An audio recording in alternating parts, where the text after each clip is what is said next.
Sylvia Plath said about bipolar disorder, "It is as if my life were magically run by two electric currents, joyous positive and despairing negative.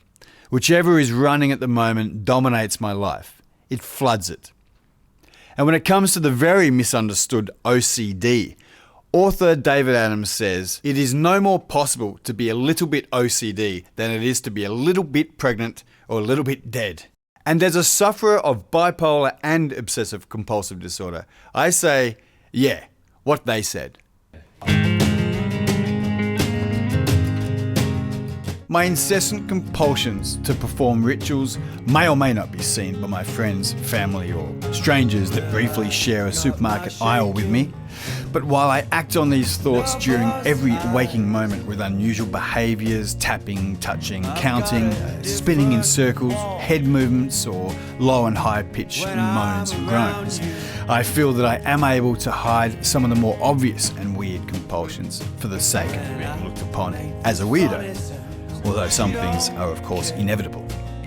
When or if I am able to suppress a compulsive action as described, another one will pop up in its place within seconds, and the more I deny these compulsions, the harder they come back, and the more vivid the repercussion of not acting on the compulsion is.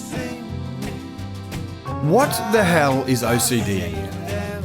Obsessive compulsive disorder consists of two components: the obsessive thinking, which is thinking too much about things, and the compulsive actions, which is something you do to stop the obsessive thinking.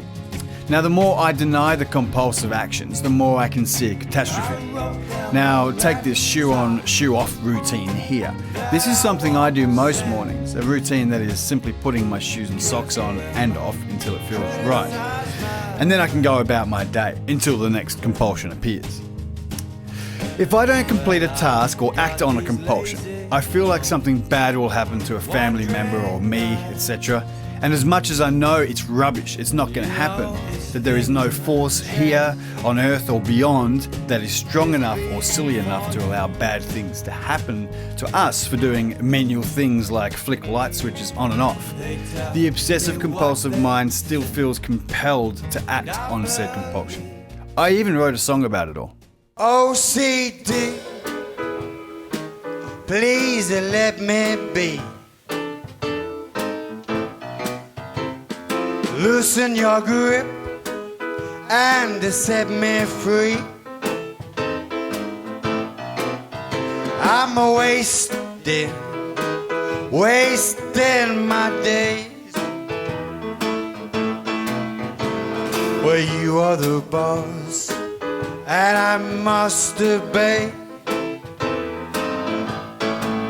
You're maniacal, methodical, analytical, unjustifiable. And I'm pliable, undesirable, and undeniably unreliable because of you. Well, because of you, I'm a nutty, and in your hands I'm squashed like putty. I'm bent and I'm broken. I won't talk until you've spoken. So why am I telling you all this? Well, as well as having an OCD, I have also been diagnosed with bipolar 2 disorder. So yeah, I hit the jackpot there. Imagine how much fun I can be. With the experience I've gained from these often debilitating disorders, myself and my very anxious friend Adam have put together a show called Mental as Everything. With our critically acclaimed show, we aim to remove or break the stigma attached to mental illness. We think we have a unique concept here, and with our original music and often awkward monologues, we like to think that we tackle this difficult and very personal subject with authenticity and, above all, complete respect. We bear everything, and I mean I even start the show half naked. We want to smash the stigma attached to mental health.